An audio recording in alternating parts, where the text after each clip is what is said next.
Welcome to Jen's Day Home. So today, samahan ninyo akong gumawa ng pre-Valentine's backdrop for the kids para sa aming photoshoot.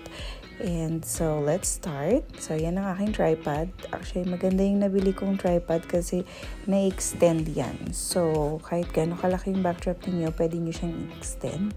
And kung gusto niyo, I will post the link for that. I bought it in Amazon. And then, yung backdrop na nabili ko yan sa dollar store. I'm a bit disappointed kasi akala ko malaki siya. Hindi ko siya chinek. So, kaya natatawa ko kasi ang laki nung stand na nagawa ko. But then, ang liit lang pala siya. But anyway, the kids are waiting. Nandiyan na sila sa table. They're just playing and waiting for me.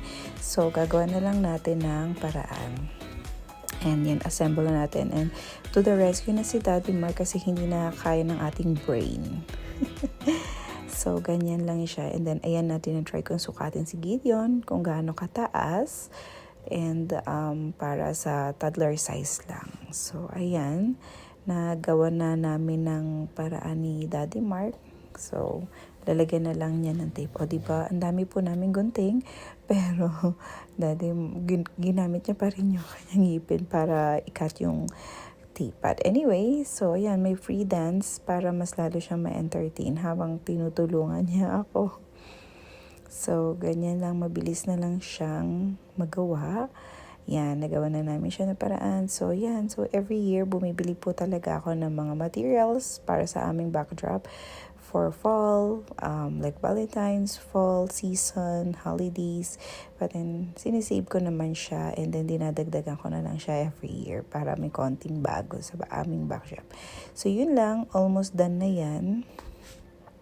And magpi-picture taking na kami with the kids. So, huwag nyo nalang pansinin yung mga nasa paligid, like yung TV, yung mga kung ano-ano dyan sa gilid. Kasi magpo-focus lang naman tayo dun sa backdrop. So, pagka pinicturean ko siya, ikakat ko lang naman yung mga nasa side to side na yan, pati sa taas. And of course, walang pasok. Syempre, ang aking dalaga nakikisali din sa ating phone. And then, yan, almost done. Thank you for watching. God bless everyone.